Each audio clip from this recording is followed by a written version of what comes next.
It would help, wouldn't it, if I turn on the volume? All right. Well, I thought this would be the week that we got through this without any technical difficulties, but apparently this is not the week. We've got another... We'll have to try next week. Okay, let me get my volume adjusted here. Let's see here. Nose is clear. Glass of water's in hand. I guess we're actually ready now. Okay. It's like I'm new at this or something. This is our 199th live stream, almost 200 live streams. You'd think I would know how to do it. But what happened is I got a new computer recently, and I had to transfer all my live streaming software and stuff over. And apparently some things have changed. So we had to download the live streaming software to the new computer. And it used to be that when you went live, you would start on OBS, you'd start streaming, and then YouTube would put up a button and you would just press it whenever you were ready to actually go live. And that was kind of nice because you could get OBS up and running, make sure the data was connected and everything was flowing, and then hit the YouTube thing once everything was adjusted. And then you guys, it would go live for you. But now it looks like what happens is you press start streaming on OBS and it automatically goes live on YouTube as well. There's not that two-step launch cycle anymore. So, so sorry guys, I'm just getting used to the new system, the new computer, and the changes between OBS and YouTube that apparently got instituted when I moved to the new computer somehow. Maybe there's a setting somewhere I need to click or whatever, but we'll figure that out. All right, so let's just get started. So thanks for being here, everybody. I'm Dan, your friendly fishmonger at dansfish.com. Usually we start pretty smoothly, but the last week and this week, not so much because of getting used to the new computer, but we'll get back to it pretty soon here.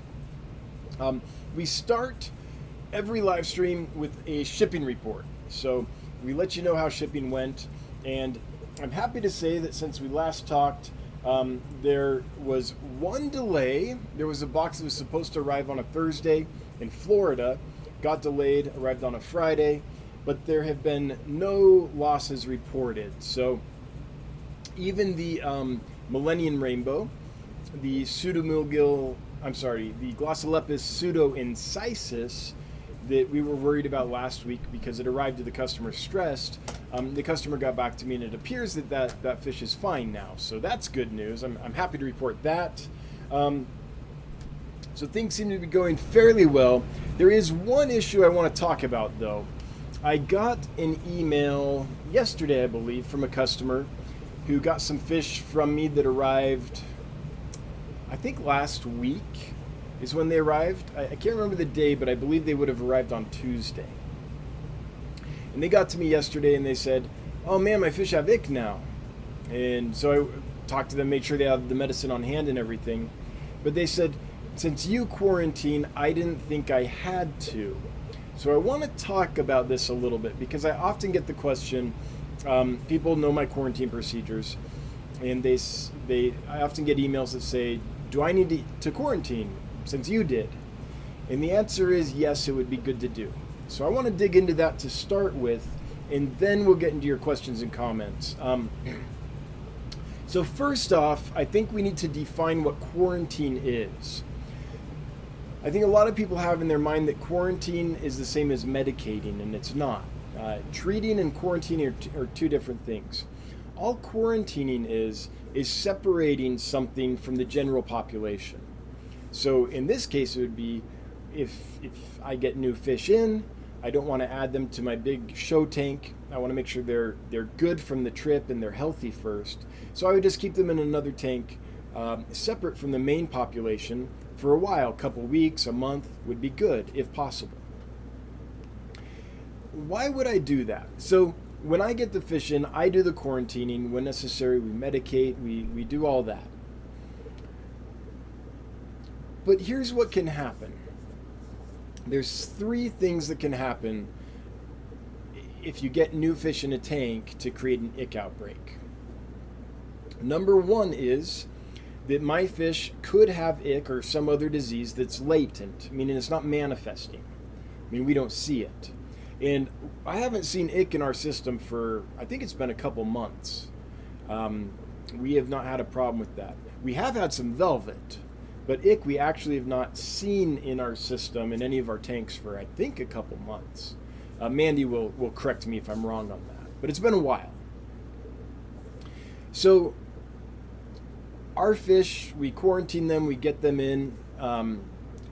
If they've been healthy for 2 weeks and there's been no issues and they're feeding well, then and they're acting normal and all that, then it's like, okay, that fish is ready to ship.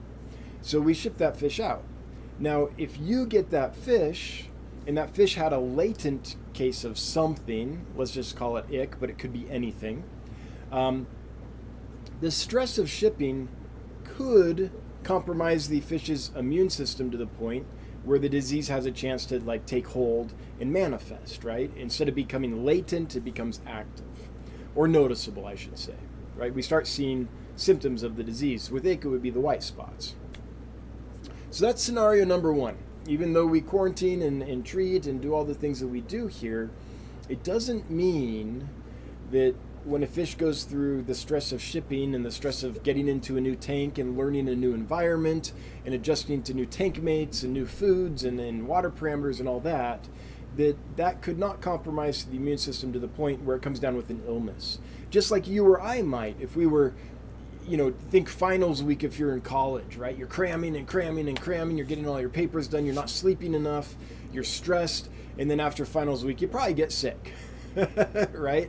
Or if you're traveling a lot, any of those things where we experience stress in our lives, fish, it's the same. So it could be that my fish had a latent case of ick, and we shipped them to the customer, and that allowed the ick to take hold. That's scenario number one. Scenario number two could be that her aquariums had a case of ick that was latent or so small that it wasn't manifesting on the fish, and then putting my new fish in the tank disturbed the equilibrium of the social hierarchy, and everyone had a little change in their lives and got stressed. And then if my fish were stressed from shipping and there was ick present in the tank that they were going in, then my fish could become the vector or the place where the ick could multiply rapidly and then spread out, right? Even if my fish came in without ick, if they go into an environment that has it or some other disease, and they're stressed, all the other fish are fine, right? They're healthy enough that they're fighting it off. My fish aren't. And so the ick or what have you has a chance to multiply on the new fish and then gets to the point where it can then infect the old fish as well. So that's scenario number two. Scenario number one is my fish have ick or something else, but it's latent. We ship them, they get stressed during shipping, and they become the outbreak for the disease. Scenario number two is my fish don't have the ick or what have you, but it's present in the tank, and they arrive stressed and immunocompromised, as you are when you're stressed. And so the disease has a chance to infect them to the point where it becomes an issue. And scenario number three is a combination of both.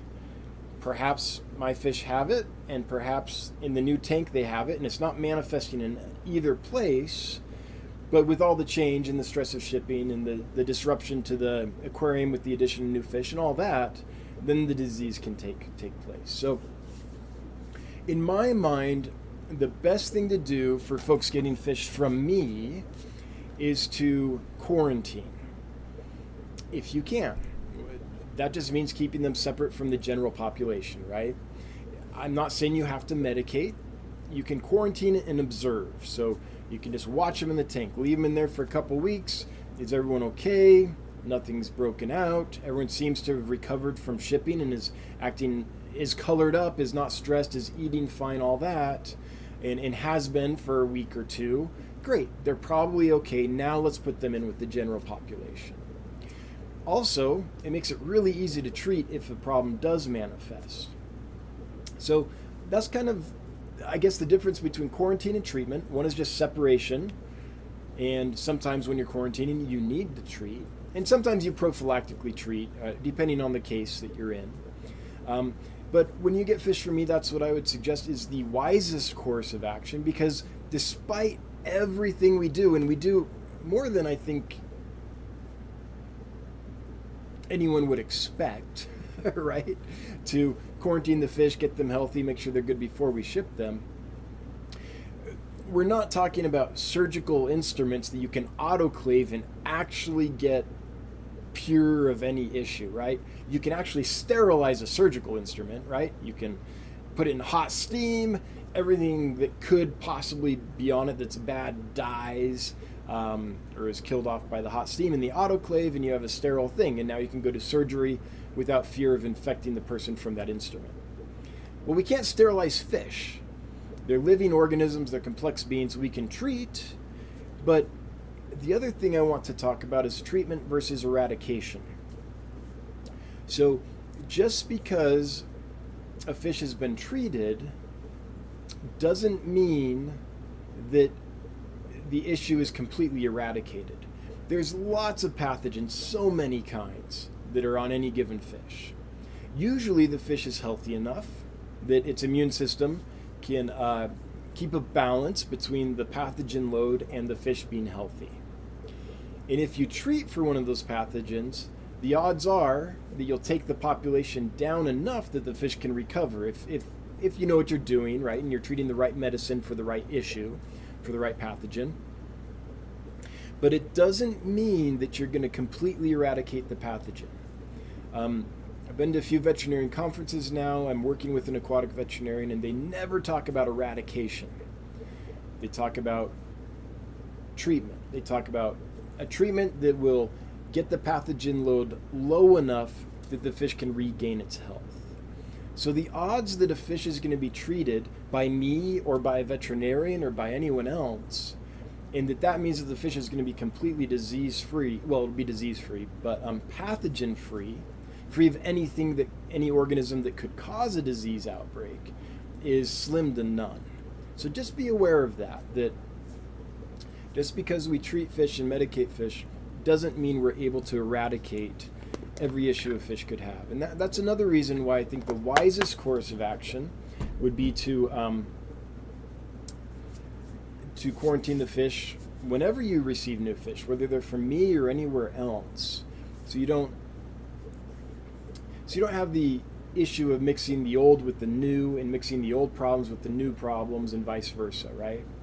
And you can take care of that batch of new fish before you add it to the general population, and then you have another layer of safety. Like nothing's 100%, but it's just another layer of safety that you can add. So that's what I would suggest. Now, I know that most people that buy fish from me do not quarantine and add them straight to their tank and don't have a problem. But you're playing the bell curve of statistics there, right? 99.9% of the time it'll be in the middle, there won't be a problem. But then every now and then you can buy fish from me 50 times and not have a problem. But on the 51st time, that's when your whole tank gets wiped out, right? And it's just the odds thing. So that's why I'd recommend it. I don't want anyone to ever get under the impression that I'm good enough at treating fish that they're actually sterilized surgical instruments that are completely disease-free, or not disease-free, pathogen-free, and therefore you don't have to worry about it at all. That's not the case, not with complex living organisms. It's not something I could do, not something even a vet could do. So let's just keep that in mind. So just want to talk about that because it's a frequent question I get, and it became an issue this week when a customer got an ick outbreak in their tank, which could have been from my fish or could have been in their tank already, and my fish were the petri dish where it multiplied because they were weak from shipment. So that can all happen. Anyway, just wanted to bring that up because it's something that I think is confusing to a lot of folks, and why wouldn't it be? It's there's a lot of factors that are involved, but that's my thoughts about it and my recommendation. Everyone's going to do what they want to do, and that's fine. And we always guarantee the fish will arrive alive and healthy and all that. But But let's make things as safe as we can. Now, maybe you live in a studio apartment and you're only allowed one aquarium and you can't have a quarantine tank or something. I get that. Although Home Depot sells plastic tubs for pretty cheap, just saying. But I get that not every scenario works for quarantine. But if you can and when you can, it's probably the way to go. Now, one thing about quarantine tanks that's worth mentioning, though, it doesn't do any good to take new fish and put them in a super stressful environment. It doesn't do any good to take new fish and put them in a brand new tank that's going to have an ammonia spike or a nitrite spike, right? So the quarantine tank needs to be a tank that's well established. It's got what it needs to be steady and not go through all the variations that new tanks can go through. That's ideal. That way you can put the new fish in. They have a stable place to settle and adapt to their new home, right? I think a lot of times people take a container or a new tank and throw it up real quick because it's a quarantine tank. And if you have to treat with certain medications, then that's kind of what you have to do. And you balance that by not feeding the fish and changing the water very frequently in that container. That's how you keep the environment from going bad on the fish in a case like that. But in general, I think we can be a little sloppy with our quarantine containers and stuff. And so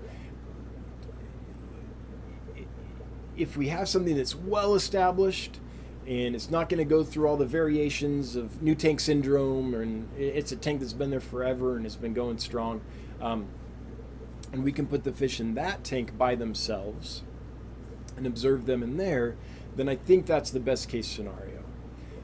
So just something to think about.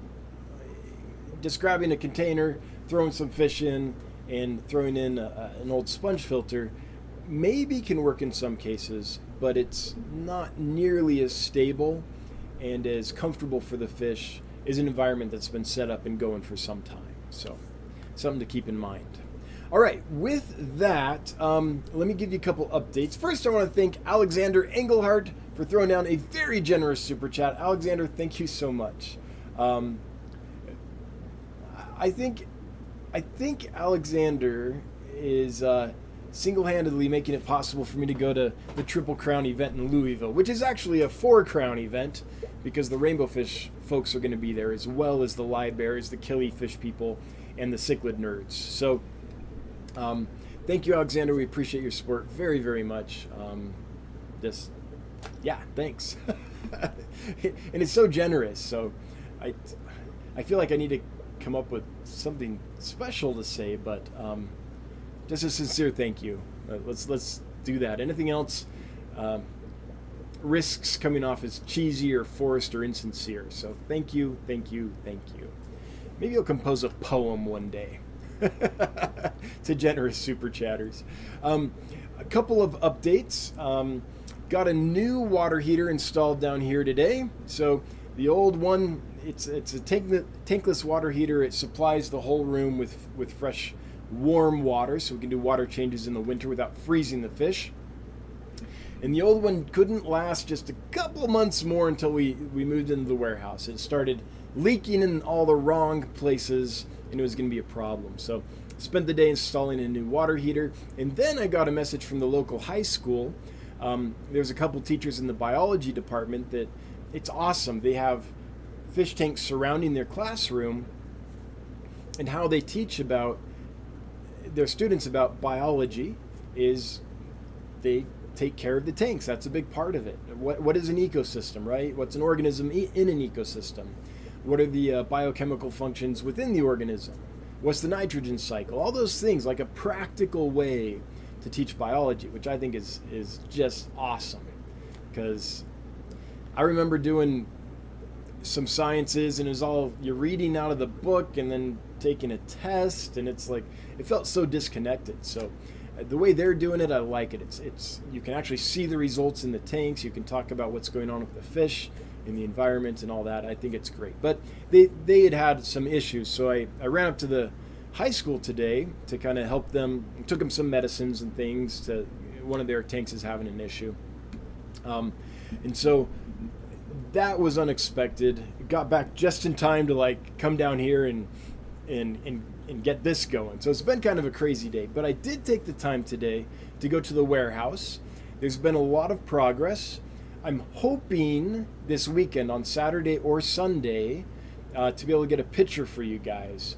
I'm hoping that if I can get there during daylight when no subcontractors are in there working, then I can go around and take a video and take detailed shots and things. Right now the subcontractors are in there during all the daylight hours, and there's no electricity in the building yet. Well, no lights in the building yet, so it's hard to take pictures and film without disrupting the subcontractors because there's no light. So, but I do go usually every day and poke around, and today was good.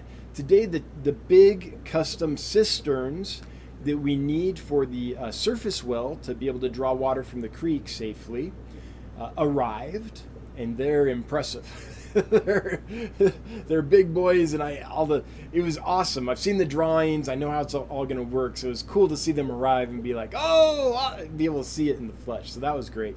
All the HVAC ducting and things has been put in. The HRV's installed, the furnaces are installed, and now everything's ducted. So that's set. And there were bits of it done before, but now it's all connected as a unit. And then the electrician has started running the conduit and has got up, so over each row of aquariums across them on the ceiling is a big, what do they call it? It's just a big strip with a whole bunch of outlets in it, right? Those are going in on top of where each row of tanks will be, which is really cool because then we can plug in all the lights and everything else we need right above the rows of aquariums. So it's taking shape. It's becoming more than just a random building. It's starting to become, it was starting to see our building take shape, which has been pretty cool. So for everyone that wants a warehouse report, that description will have to do for now, just because it's so hard to film and take pictures in the dark. So hopefully we'll get some light in there soon. Oh, the other big thing is that the local utility company is finally starting to get going. So there's only so much we can do with the electrical and everything until the utility company comes and gets us connected. And I saw a big old thick copper cable coming out, the utility pad, and they're starting to get going. So hopefully we'll have power to the place soon. The electricians kind of started wiring it, but there's no actual juice to the building yet. So hopefully we'll get the juice to the building real soon. I've been talking with the engineer at the data company that will provide our internet, and I think they're getting that going as well. So things are coming along. It's an exciting time. I wish we were this far along about 4 or 5 months ago, but here we are. What can you do? Anyway, that's the report. That's what's going on in my neck of the woods. Let's get in with you guys, see what's going on in your neck of the woods. So I'm going to scroll around and look for some questions and comments. If you have a question I have to get to the giveaway. Let's do the giveaway first. So the giveaway is #RockingFish, and it's for a $100 gift certificate to dansfish.com. It's provided by Rocking Fish, and I'd like to share their YouTube channel with you here real quick. So Dave at Rocking Fish, well, hang on, let me bring it up and then I'll talk about it. It's it's showing me all kinds of like bands and the billy bass. It's showing me the billy bass. It's showing me rockfish. Usually I have Rocking Fish on here so that it pops up, but this one time it's not. Okay, just a sec. Let me bring it up here. It'll just take a second to find this channel.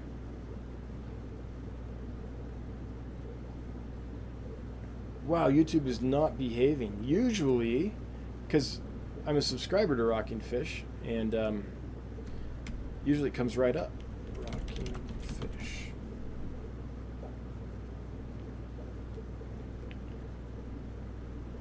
Trying, Dave. Here we go. Here we go. So this is Rocking Fish's channel. Here's all the videos. There's over 400 of them, which is why we're doing this little commemoration to celebrate that milestone. The thing that I think is really cool about what David does here at the Rocking Fish YouTube channel is look at the length of these. These are just really short videos of all kinds of species. So if you're thinking, you know, I might want to get, I don't know, some Goiter River rainbows. But all I see when I look for Goiter Rivers are Goiter River rainbow. Or like all these amazing images, right? Is that what the fish really looks like? What does it really look like? Well, you can go to Rocking Fish and you can click this thing, this video here, and see a video of his actual fish in the tank. No fancy lights or anything, just him and his camera, no editing or anything like that. So if you're trying to figure out what a fish looks like in real life, or just get a sense of a new species you haven't kept before but you're interested in or something like that, I think David's channel is great for that, because you get to see the raw thing, right? And it's just a minute or 30 seconds or something like that. So you aren't, you know, stuck there forever. You can take a quick look at it and be a little more informed about what that fish actually looks like. So congratulations to Rocking Fish for over 400 videos now. That's quite the archive of information for folks looking at new species. And I think it's a cool way to do it. Just create an archive where people can go and be like, I wonder what super blue carry tetras look like, or lemon Brazilian, the orange lemon tetra from Brazil instead of the yellow one. What's that look like? You know, things like that. So thank you to Rocking Fish for providing the giveaway for tonight. Again, it's a $100 gift certificate to Dan's Fish. And to enter to win, just enter hashtag RockingFish, RockingFish, caps or no caps, it doesn't matter, in the chat, and you'll automatically be entered into that, and we'll draw that in a little bit. Okay. Whoa, weird. My chat disappeared on my screen. Huh. What happened? Oh, now that disappeared. Hang on. I've got to figure something out. Just a sec, guys. Sorry. Got to figure out how to get my chat back. Restore chat. Yes, please. Okay. Be in live chat. Pop it back out. Hang on. And then we'll get to your questions and comments here in just one moment.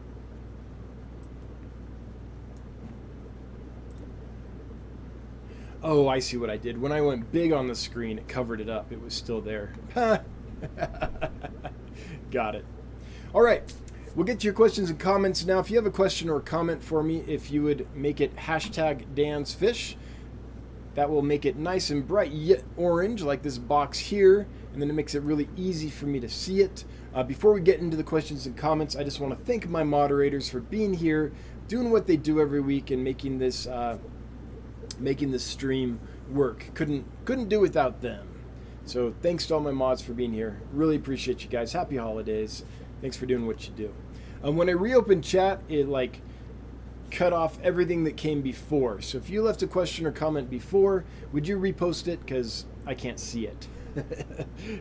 It's like a fresh, brand new chat screen, and I can't go any further. All right, but I can see Orange Cones. Hey, Orange Cones, hope you're doing well. Who says, why do I hear Dan Rather's voice when you say, and that is the shipping report? I like it, Orange Cones. I was a news anchor in another life. Dennis Christiansen. You are out of focus. I am? Let's see here.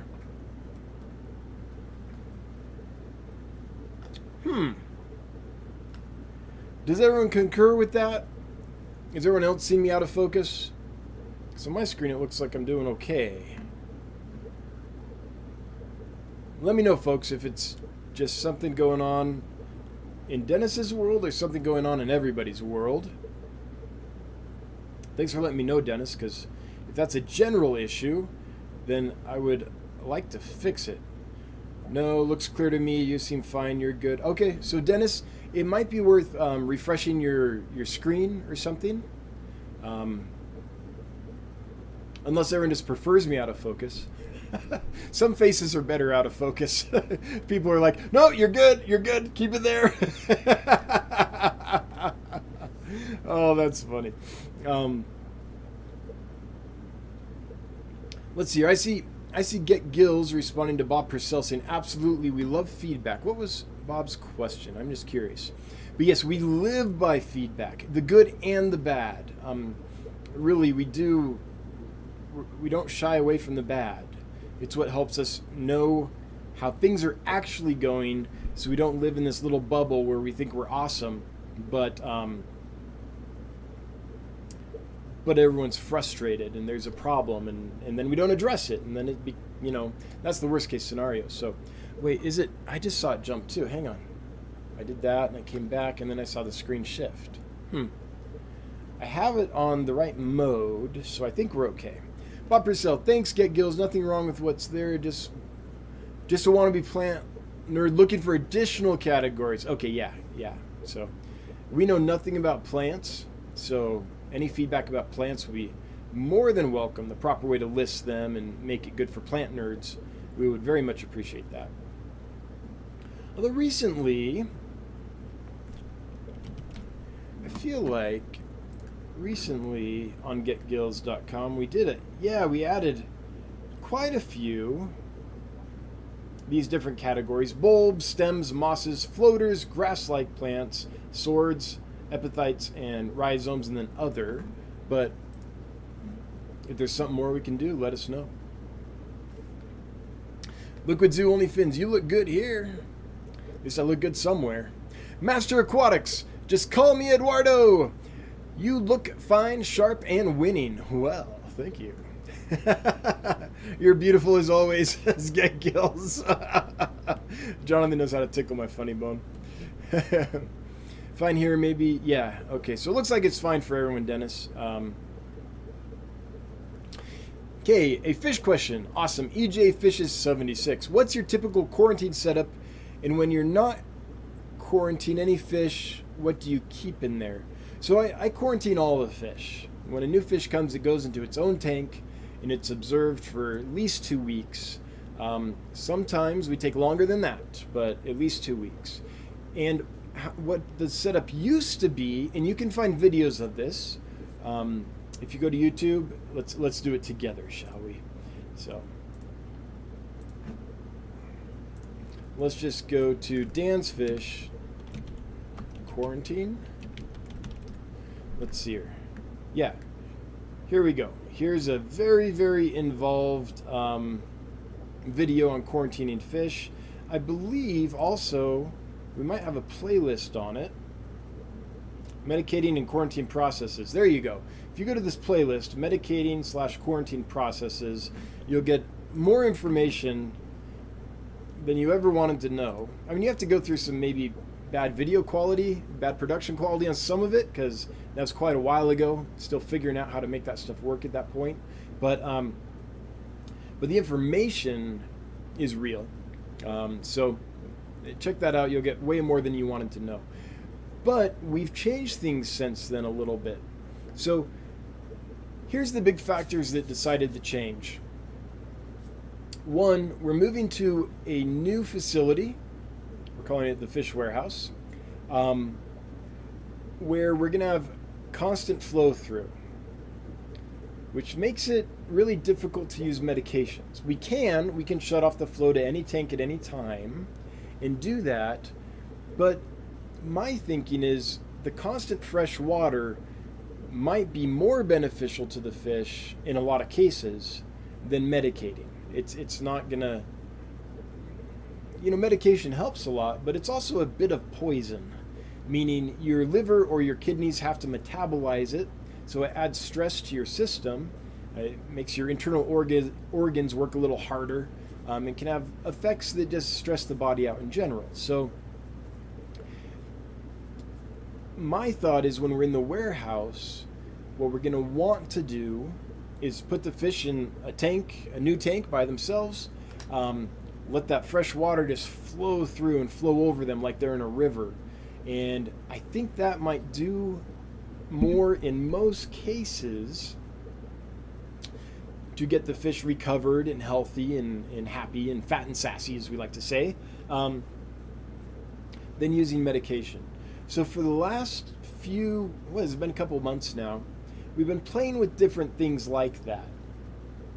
We're working with an aquatic veterinarian as well, so we're not just shooting a shotgun in the dark, and trying to figure that out.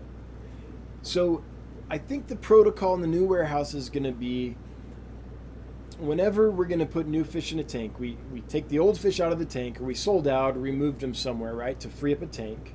Then we will sterilize that tank, so we'll shut off the flow to that tank. We'll add hydrogen peroxide to sterilize the tank.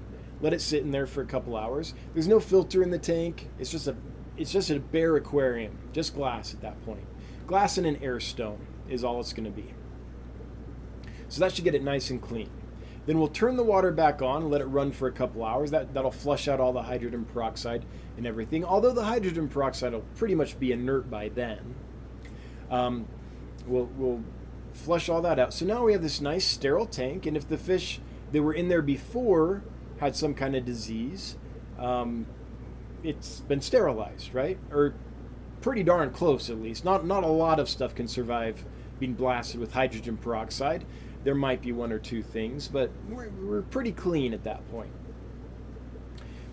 Once it's flushed out, then we can add the new fish to it. And we're going to let it continue to flush and get just a flow through of a ton of fresh water, unless we see an issue with the fish. And if we do, and we need to medicate, then we'll go and we'll turn off the water to that tank, and we'll do whatever we need to do to medicate. But I bet that constant, fresh, clean water flowing through the tank at a rapid rate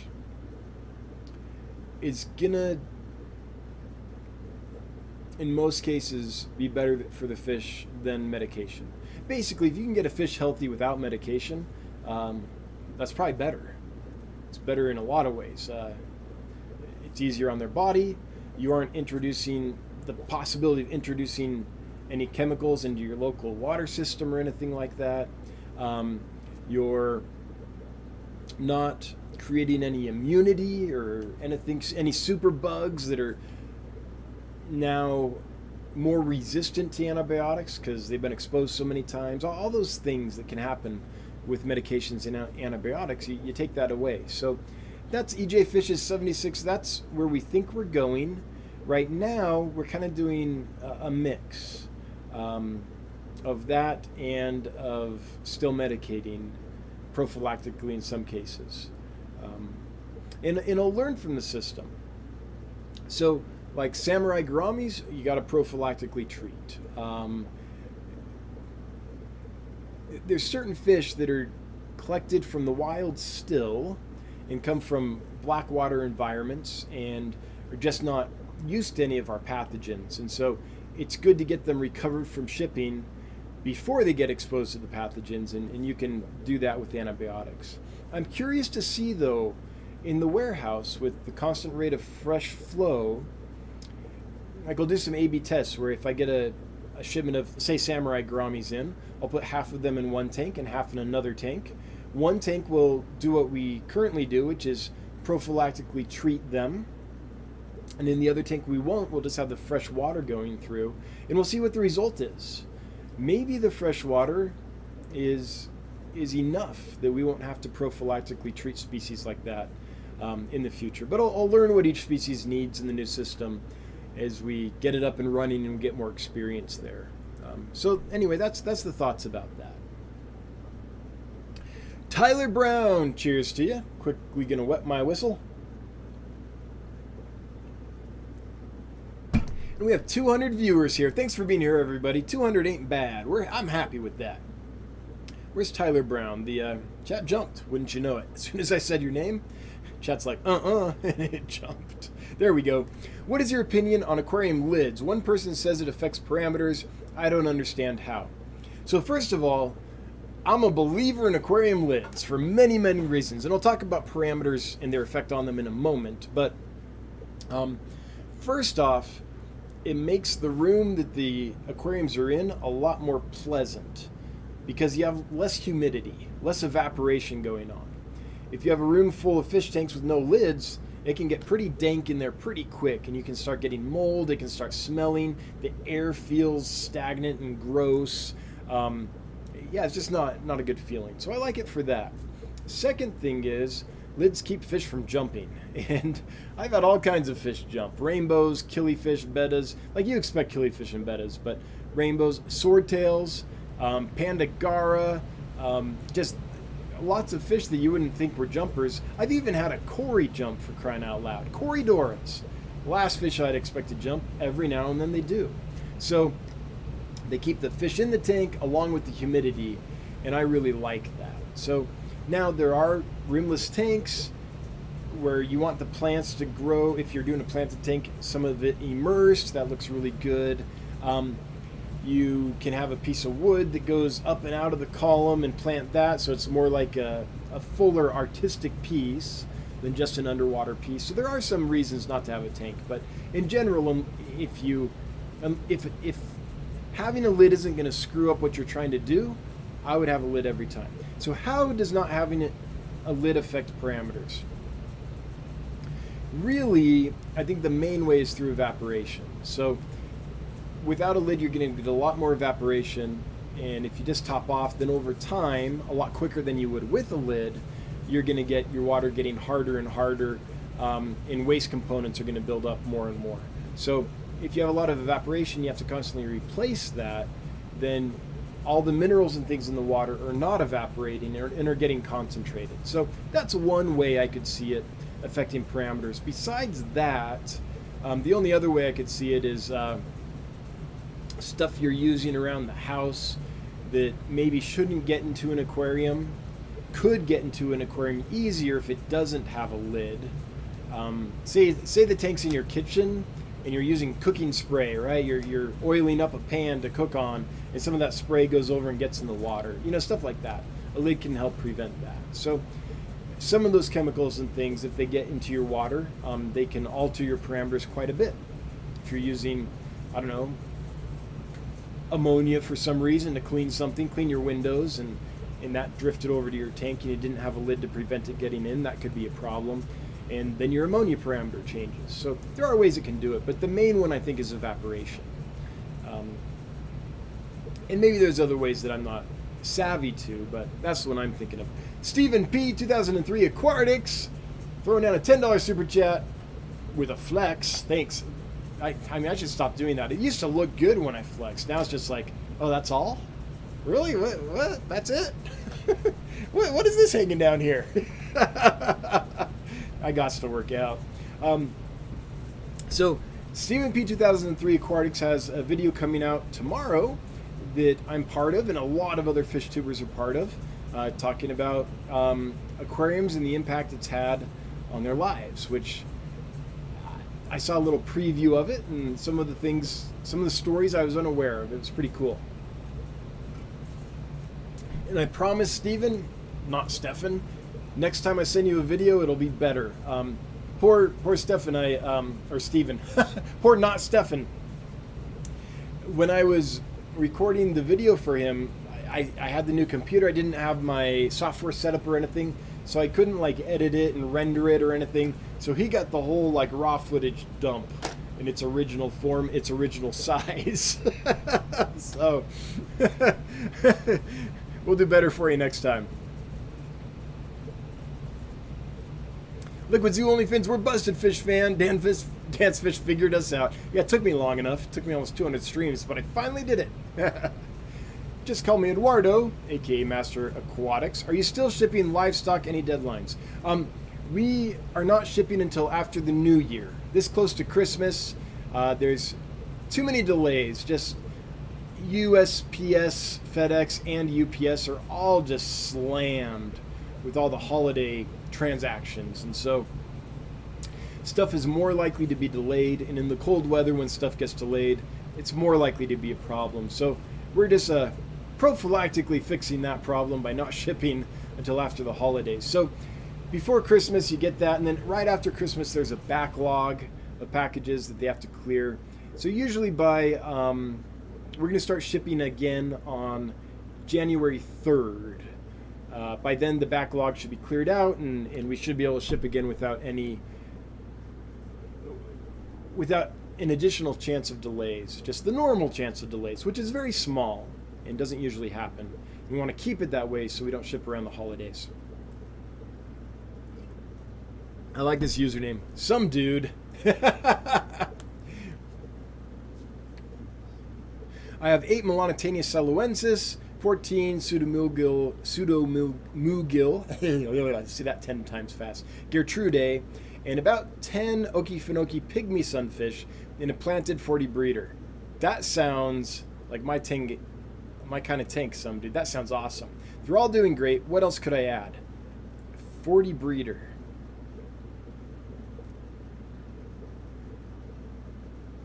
If it was my tank, I think I would leave that alone. That sounds awesome.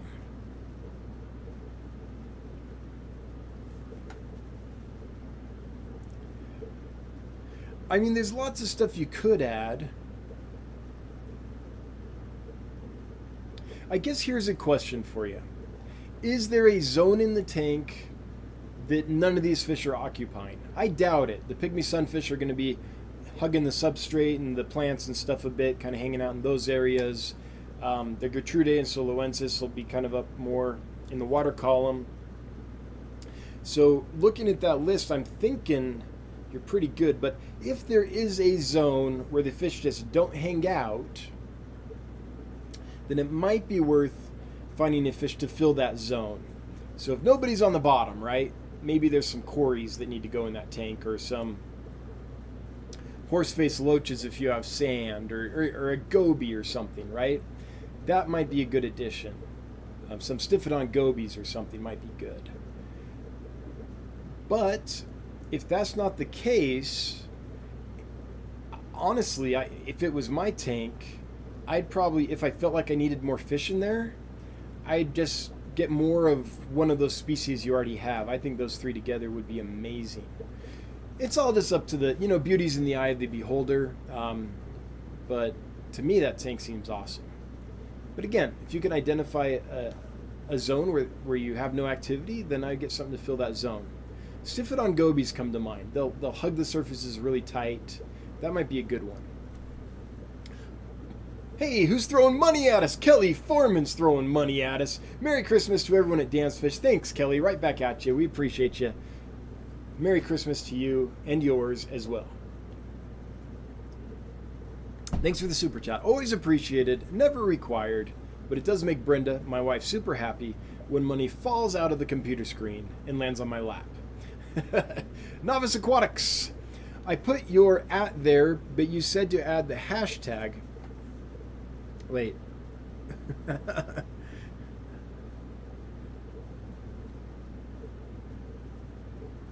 Oh. Hey, hashtag works too.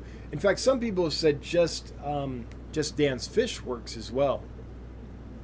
Sorry, the hashtags for the giveaway, the @ symbols to get my attention. But look at this, it worked. So here's the @ Dan's Fish. I see it, it's working. Here's hashtag Dan's Fish. I see it, it's working. So apparently either one can work. And here's just Dan's Fish highlighted. So, okay. Can I just do Dan's Fish? It probably won't pop up for me since I'm doing it to myself. Oh, it will. See, so here's the difference. Can you see that down here? So if I want to get my attention here, and I put Dan's Fish, nothing pops up. But if I put @ Dan's Fish, then it pops up and I can select that, and now it's going to highlight for me. What happens with hashtag? Hashtag Dan's Fish does it as well. Okay, so you can do hashtag or @. I did not know that.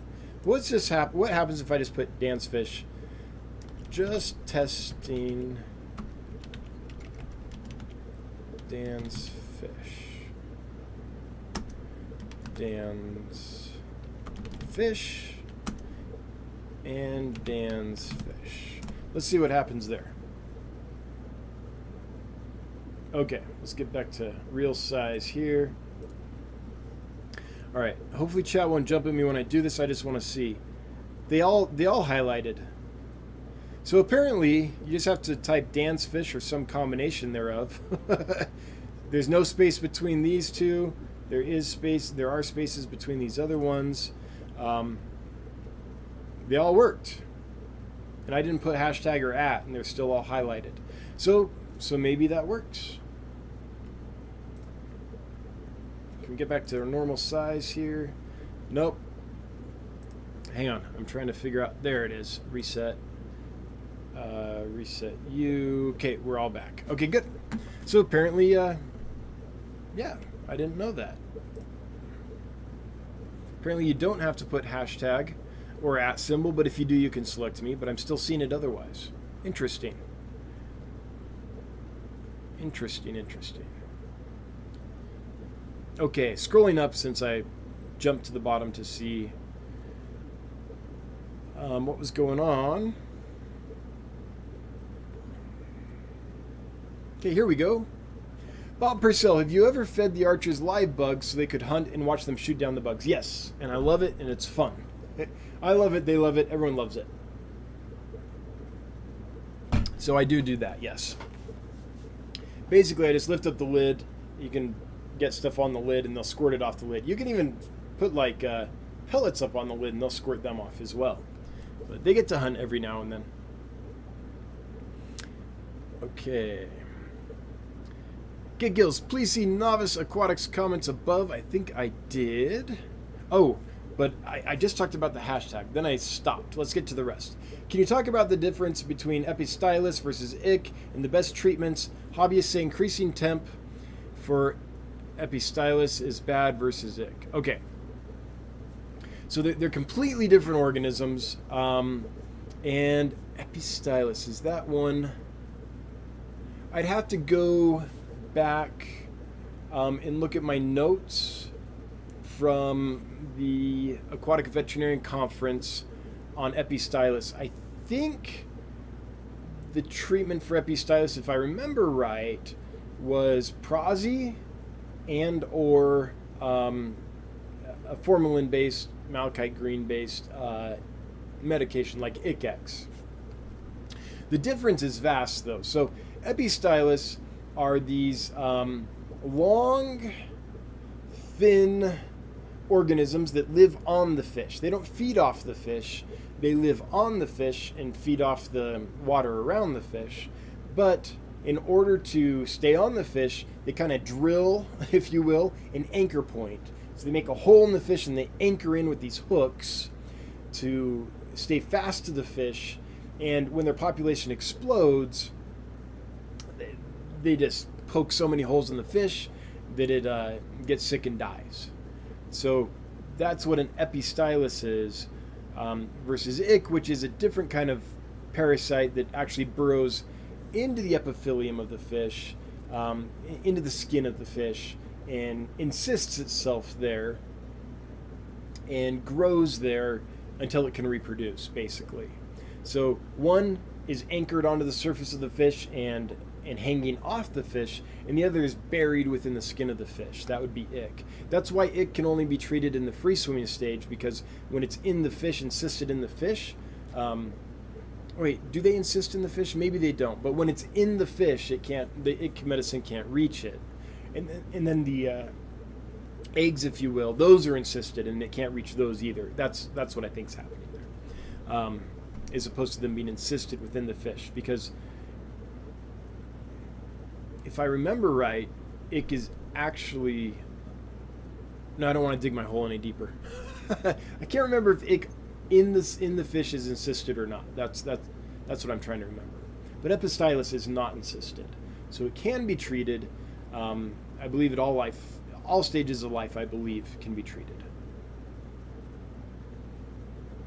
And if I remember right, please, if you have Epistylus, please look it up. If I remember right, it's susceptible to both ick medications like with formalin and malachite green, and praziquantel, if I remember right. But I'm going on memory there, so yeah, look it up before you treat. As far as temperature goes, Novice Aquatics, I never mess with temperature when I'm treating fish. Changing the temperature changes a lot of things within the tank, and I think that that's more stressful to the fish than it needs to be. Just adds stress to the fish. If you raise the temperature, you're depriving the fish of saturated oxygen. You can actually create a lot more problems than you're solving by raising the temperature. Now, in some cases it's fine, but for someone that has to ask the question, it's probably safer to not raise the temperature. I've never had a problem with ick just treating with ICX or Mardel Quick Cure, something like that. That being said, there are lots of things that present in a way similar to ick that are not ick. There's over 20 organisms, according to a veterinarian, so that's not coming from me. There's a veterinarian that was talking and said that there's over 20 organisms that present like ick, white spots on the body. So if it actually is ick, then it should be fine. But if you're like trying to, sometimes we call it super ick, right? There's super ick. Well, what that probably is not ick. That's probably something that presents as ick, and we're treating with ick medications, but it's not improving because it's not ick. So the medication we're using for ick is not going to be effective against it. In the worst case, there's some viruses that present like ick, and if there's a virus and you're trying to treat the virus with ick medication, it's never going to happen. It just won't do. So I think that's where we get things that we call super ick and stuff like that. Anyway, more from Novice Aquatics. Any chance you will be going live to show your setups and fish on hand in the future? Yes, absolutely. Yes, yes, and yes. I've done a lot of videos of the current setup. You can get tours of this whole thing from the ground up, the whole build of the current setup, installing the systems, the overflow system, the racks, the lights, everything here, plus the annex upstairs. So that's all there. It's just older videos, so you might have to hunt for it a bit. But there's a playlist on the channel, I think that's called like How To or DIY or something like that, where you can find all those things and see the thing coming from the ground up. So that information's there. But I plan to do more of that as we build and move into the warehouse as soon as there's lights. It's just I can't do it without lights right now. So I have to get the electricity in and a few lights on, and then I can take you from there through the rest of the build. And then, yes, we plan to show everything off frequently. We do have lots of tours of the current setup where you can see, the different fish we have and stuff like that. We'll continue to do that kind of things. What's up, A Train? What type of peaceful, easy to moderate care schooling fish would do well in a 10-gallon or 20-gallon aquarium? I'm looking for something that isn't aggressive or too fast swimming. There's a lot of things that fit that bill.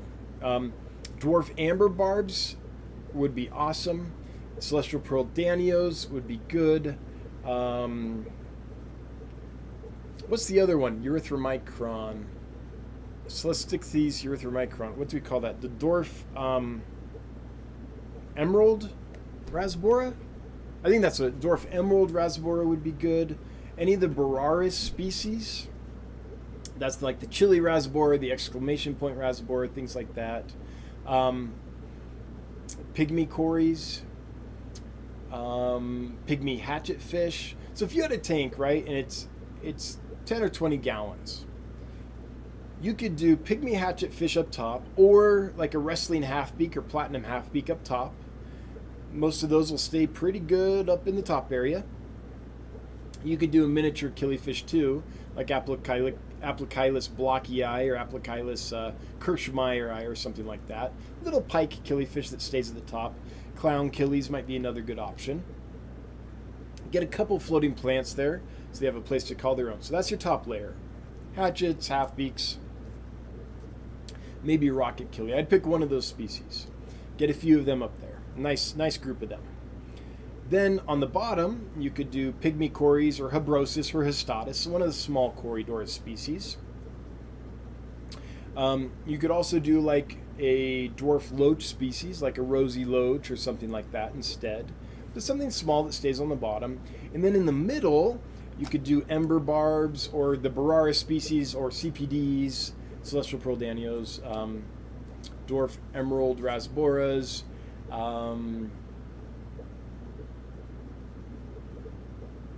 lots of stuff like that. I know freshwater bumblebee gobies might be a fun thing to put in a tank like that.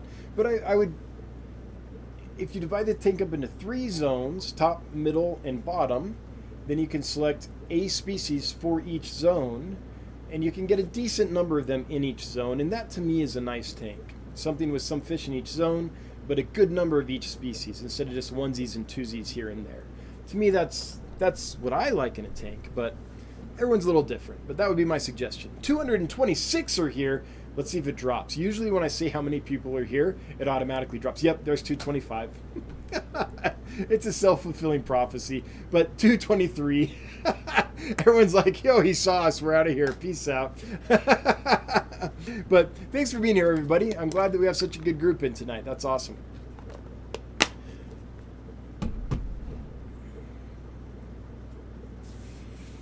Okay, let's see here. Scrolling to look for more. Here's one. Just called me Eduardo. Oh, okay. Telling Adam Lash how to get a hold of me. Yep. Make it highlight for me, Adam. But I'm looking here. Here we go. Adam Lash. Are there any imported species that will be in short supply due to chain issues? I mean, I'm sure there are. That varies all the time, though. So during COVID, all species were in short supply. And that's still happening. So depending on how different countries respond to the different variants of COVID and all that, anytime a country shuts down, then anything that's produced there is going to be hard to get. And it's hard to say which countries are going to shut down. So that happens. And the other thing is there are places that every now and then civil unrest will erupt, or you'll have civil war or something like that. This happens in a lot of the countries in Africa still, where for a long time there were fish from the Democratic Republic of the Congo that you just couldn't get, like Congo spotted puffers, right, from Stanley Pool or Malabo Pool, is that what they call it now? It was Stanley when I was growing up. And for a long time, you couldn't get them, and that's why the price point shot up, right? So anytime a country goes under conflict, then the fish coming out of there are no longer available. It's hard to predict when and where that will happen. So the answer to your question is yes, but which countries? I have no idea. Which species? I have no idea. And there's some fish that have just never been numerous yet. There's a lot of fish that the supply chain just is not established yet, and it's hard to get fish from those areas. And those are the ones we all drool over as hobbyists, right? We see the pictures and we're like, man, I want that fish, and we can never find them. Those are what we call bucket list fish for a lot of people. Dustin Patton. I recently acquired some panda loaches for my LFS. Bought 6 and I'm keeping them in a riverscape with high flow. Any tips, tricks, recommendations? Have you kept them before? Yes, I love panda loaches. I would treat them like a hill stream loach. If they're not already feeding on aquarium foods, like if you drop in an algae wafer or a sinking pellet or something, and they're not going and feeding on it yet, then what I would suggest is growing algae plates. Like get pipes or plates or something with a lot of surface area, grow a bunch of algae on it, and put that in there, and they'll skim that right off. They'll scrape that down like a hill stream loach would. You can supplement that with some like live baby brine shrimp or something like that. But the best way I've found to get grazers going is to I have lots of aquariums, right? So I have pipes and plates and all kinds of stuff in my tanks, and I'll take, like with my autosinkless, it's the same challenge. You take out a plate that's covered with algae, you put it in the autosinkless tank, you put in some zucchini for them to chew on, and you put in maybe an algae wafer. Next day, they've eaten all the algae off the plate. The zucchini, they maybe picked on a bit, and the algae wafer they haven't touched. So then you take out that plate, you put it in a different tank, you take out a different plate that is covered with algae, put that in there, switch out the zucchini so it doesn't go bad, take out the algae wafer, and put in a new one. And at first they'll only scrape the algae and biofilm and stuff off the pipes and the plates and things because that's their natural food that they're used to. But over time, they'll get real excited about the zucchini and they'll start chewing on that more and more. And then over time, they'll start understanding that the algae wafer is food and start chewing on that. So depending on where they're at in that process, depends on where to start. But that's kind of how I start those grazers, including hillstream loaches, autosinkless, panda loaches, things like that, getting them going.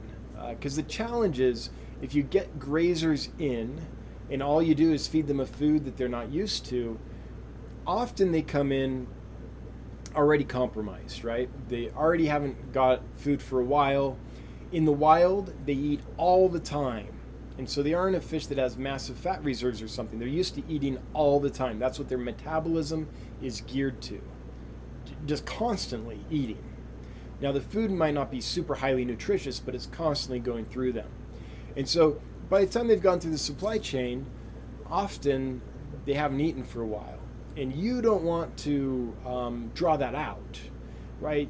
One of the first things to do with any of those grazers is get them eating right away to help get them back into good shape. And so that's how I do it. Just start with all kinds of stuff covered with biofilm and algae and gradually get them used to the other foods. And you do it just by presenting the other foods all the time, changing them out so they don't go bad on you, because they're not going to eat them at first. But after a few days, they'll start exploring them, and then after a couple of weeks, they'll probably be eating them really well. The timeline's different for each fish, but Dustin, that's my thought about panda loaches. Here's another one from Dustin. Oh, same kind of thing. Okay. Master Aquatics, so we can order just to be delivered in 2022. Yep, that's right. We'll ship starting January 3rd, 2022. And that date's not full yet, but it's close to getting full. So if we don't ship the 3rd, we'll ship the 5th. It just depends on, as soon as the 3rd fills up, we move to the next shipping day. But it'll be in January. Mario Villalobos. Any plans on bringing Angelicus back in stock? Yes, but I don't know when. So I had a group of 136B Angelicus plecos.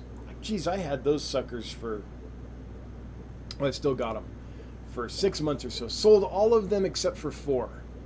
No problems, rock solid batch, had them forever. Someone ordered the 4, and I went the day before we ship like we usually do and put them in bags. And then the day of shipping, went to change the water in the bags, like we always do, so they ship in clean water. And one of them had passed away. And that was super weird because we had had those suckers for so long and they were doing so well.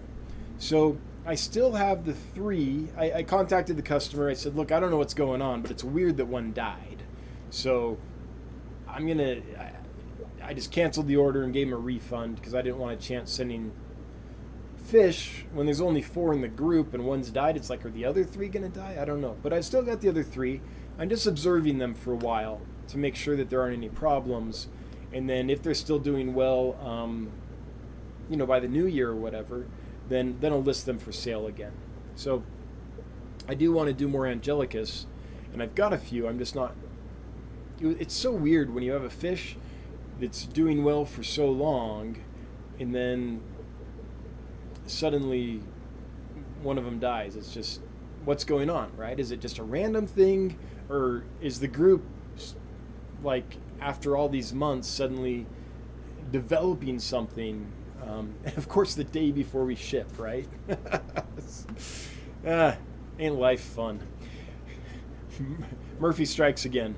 Wayne Petrillo. Recently, my 125-gallon angelfish and discus tank crashed. Ooh. Lost everything. Ouch. I'm looking at getting into African cichlids, mabunas, and peacocks, but open to suggestions. What's your thoughts? It's totally up to you, Wayne. If you think that the African cichlids are cool, by all means do it. And if you're like most of the nation, you have hard alkaline water, even better.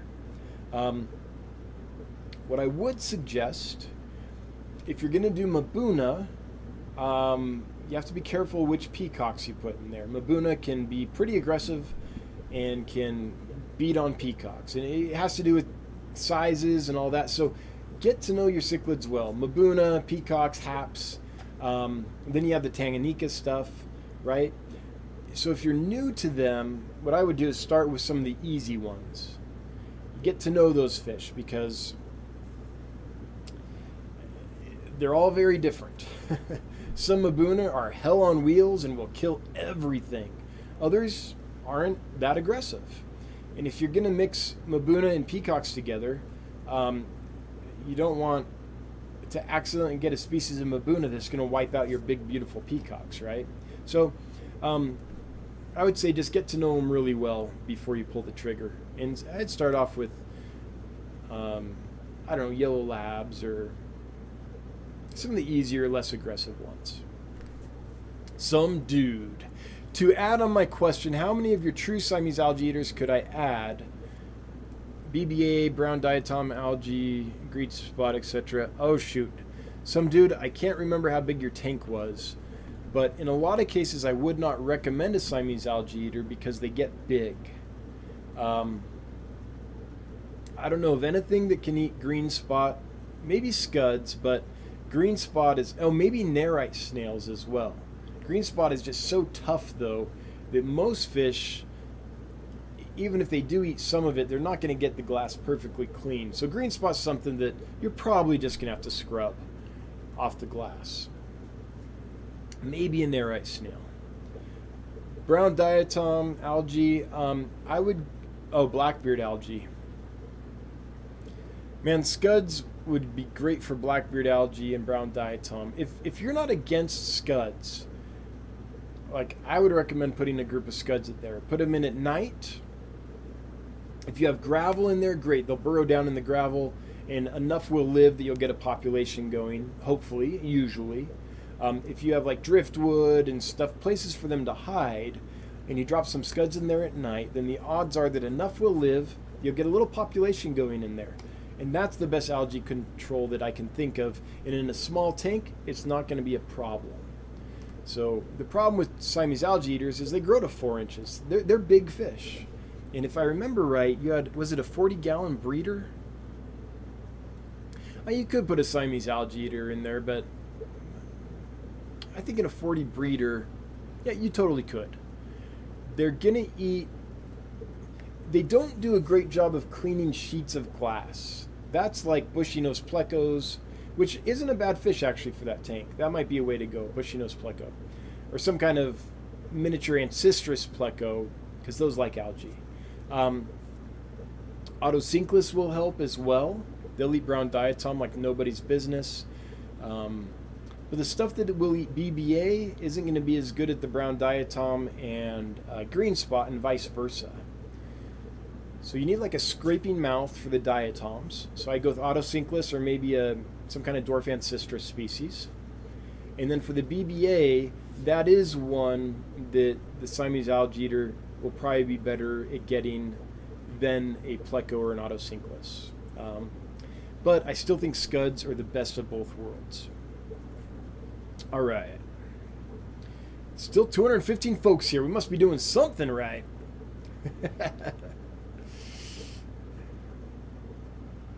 Let's see here. I'm scrolling because chat jumped, and so I'm trying to get up here to where it jumped from. Okay, the next one I can see, because chat jumped, is Tamara Sirois. Did I say that right? Sirois? Any snowball or mini snowball plecos coming soon?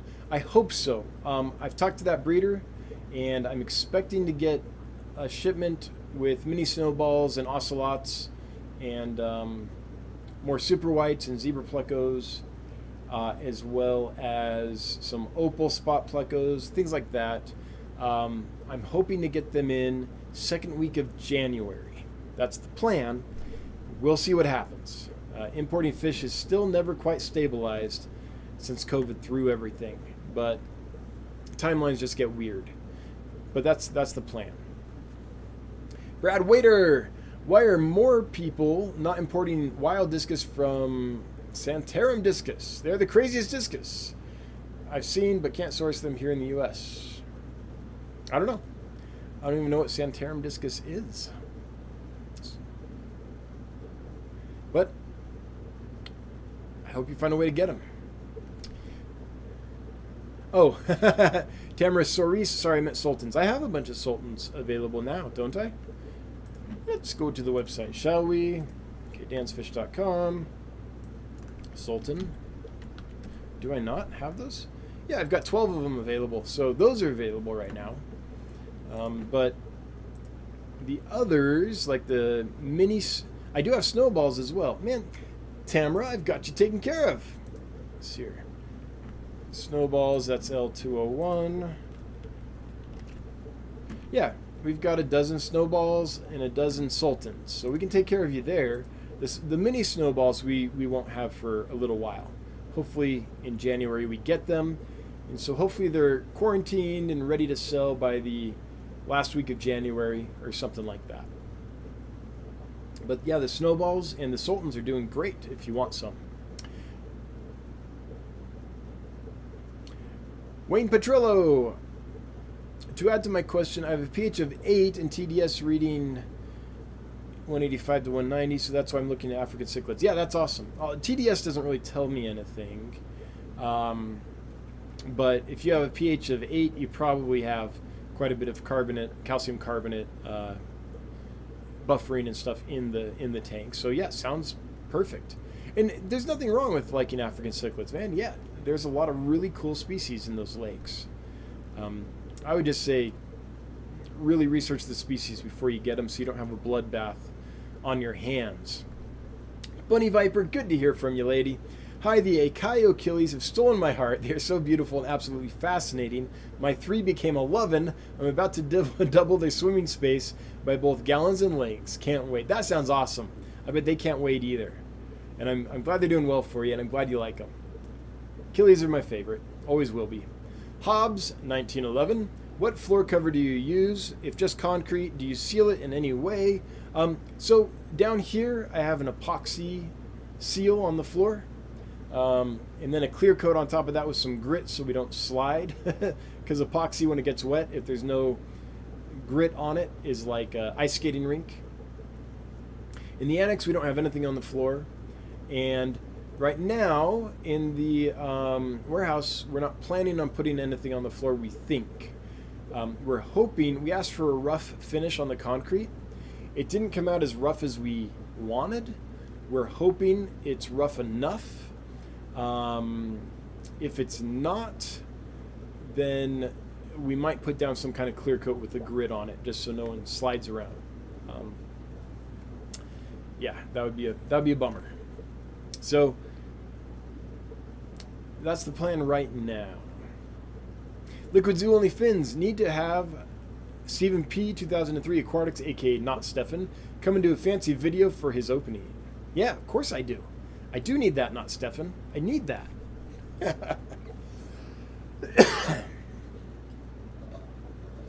Here's a question I don't know how to answer.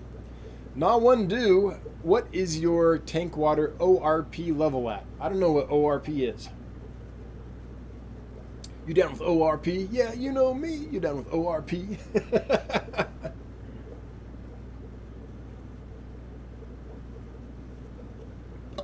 If you let me know what an ORP is, I could answer that. Or not. Rockin' Fish, isn't there a black ick or silver for silverfish like silver dollars? Maybe, but I don't think it's actually... So,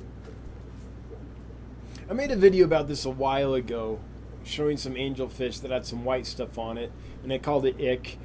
And in the video, I was talking about how the ick treatment didn't work, so it was probably something else that presented like ick, and it confused people. So I have to be careful how I approach this. So freshwater ick is an actual specific organism. I forget the scientific name, but at one point I knew it, right? But there's lots of things in the aquarium hobby that we call ick because that's kind of a general term we use for lots of things that show spots.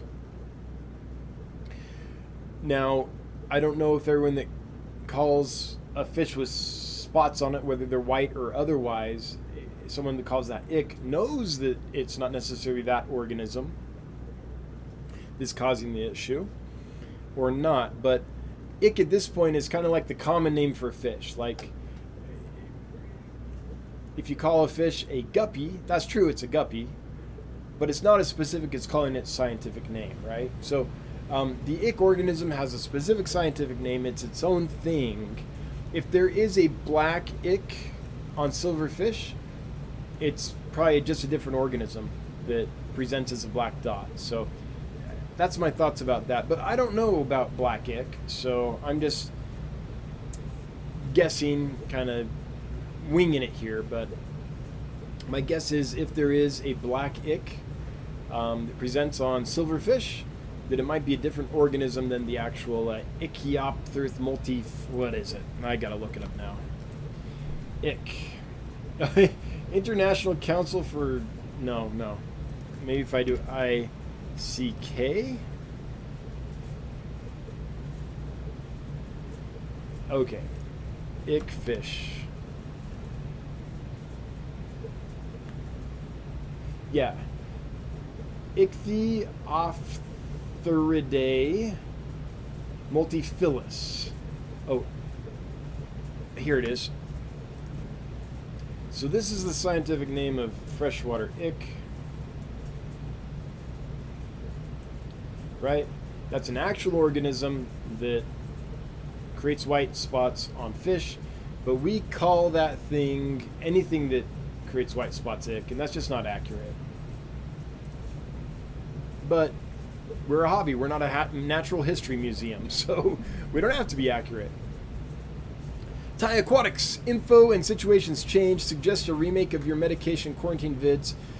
Existing are great, but many hobbyists need husbandry resources. How to treat without meds. So the reason I haven't done that yet, Thai Aquatics, is we're still in flux. We're still figuring out what our new procedures will be. We're experimenting with some things, and until we get in the warehouse and have some time under our belts, talk about mixed metaphors, some time under our belts, have been there for long enough to kind of have solidified what works there. It'll take a little time. Then I'll release that video. But I don't want to do it when we're still in flux and still experimenting. I want to wait until we've got something solidified.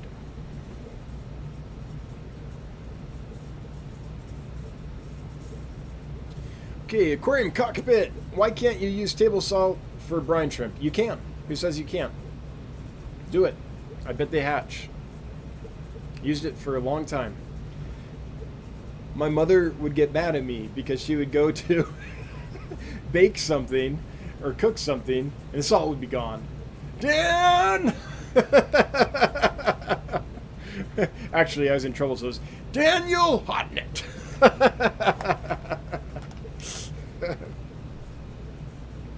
Hey, right back at you, Levi.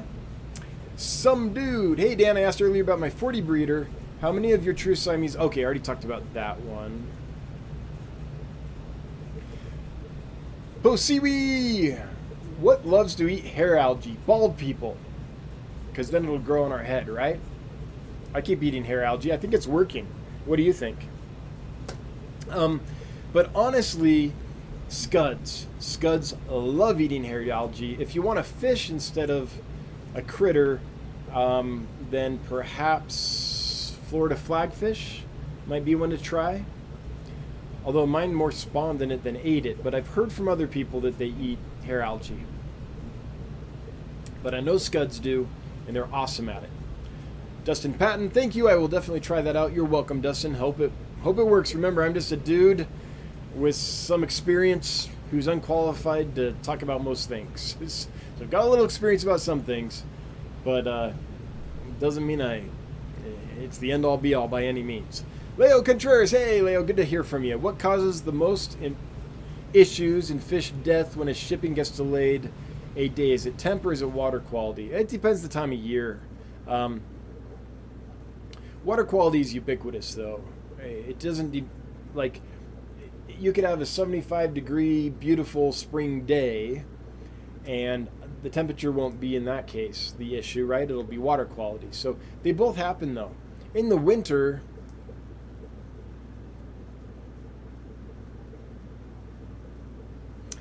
I don't know. It's a toss-up. It depends on where you're getting the fish from and how they pack them, I suppose.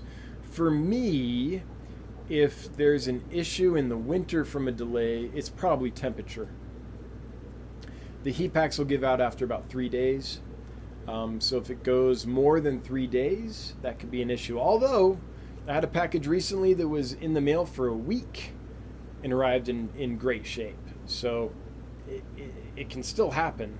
But I would say this time of year, it's the cold. Water quality is usually not an issue for the way I ship fish, because the water is usually so darn clean and the fish are cleaned out really well before they're shipped. But temperature can still get you in the winter, yeah. But it takes a few days. We ship overnight, but we use heat packs the last 3 days. So Isaac Corn Stubble, sorry I'm late. Off to detention to the principal. Wanted to ask about a pistol orange flash. How's the group been doing? Any maturing? And do you think it might be worth getting a group right now with how cold it is? So this is the best group of epistles I've had.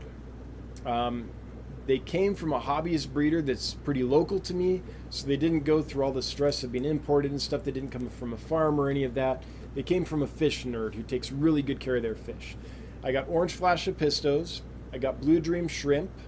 I got orange Venezuelan cories, and what else did they bring me?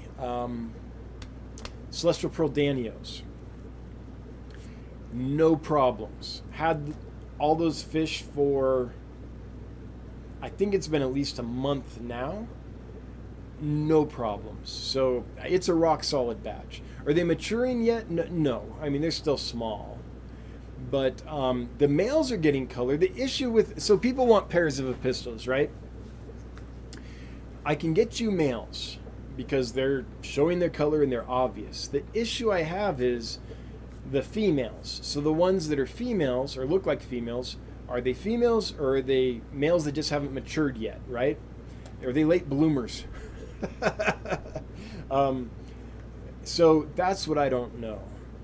But yeah, I think the cold weather is not a problem. I can ship in cold weather just fine. There's ways to package the fish and prepare the fish and heat the fish in transit, so the cold weather is really not an issue. Almost never is an issue, let's put it that way. So I would say if you want them, this is the hardiest batch of epistles maybe I've ever had. I literally don't think we've lost a single one. And we got maybe a couple hundred. Anyway, we got a good sized batch. Can't remember the exact count, but I don't think we've lost a single one of them, nor any of the other fish or species that this person brought us. So I think it's a good batch from a good breeder. Killers Aquatics and Exotics throwing down $9.99. Thank you, Bob. Thank you for Pippi. And I'm assuming, yep, glance at the time there. That's Bob's gentle way of reminding me that we have a giveaway to do because 8:27. And we're just about out of time. So this is for $100, $100 $100 gift certificate to dansfish.com, provided by David over at Rockin' Fish. Rockin' Fish has recently surpassed 400 videos on their channel. Awesome videos. They're short and sweet, usually of a certain species. So he'll do a quick video on goiter river rainbows, and then a separate video on orange zebra autocinquus, and then a different video on something else, right? So you get all these little quick snapshot videos of lots of different species, and over time that's created this nice archive where you can look up and just see what these different species look like without fancy lights and fancy cameras and editing and stuff, right? So I think it's a valuable resource. So that's David over at Rockin' Fish. We're commemorating 400 plus videos, and Dave is doing that by providing a $100 gift certificate to Dance Fish for tonight's giveaway. So let's go ahead and give that away. How many people we got here? We got 228, 233. It went up. People heard. And 218 eligible. That's not too bad. So the winner is Bunny Viper. No way. That's awesome. Bunny Viper. Yay! So I'm happy because Bunny Viper has been here for a long time, actively participating, and being an asset to this community and this stream. So Bunny Viper, I'm thrilled that you won. You've got a couple minutes to let us know that you're here, because you do have to be present to win. The rules is the rules. But let's see here. I'd be surprised if Bunny Viper isn't here. I know you were earlier.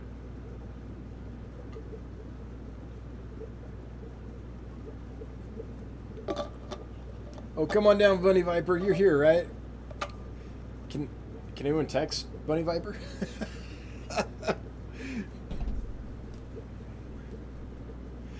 Oh, wait. Looks like you are.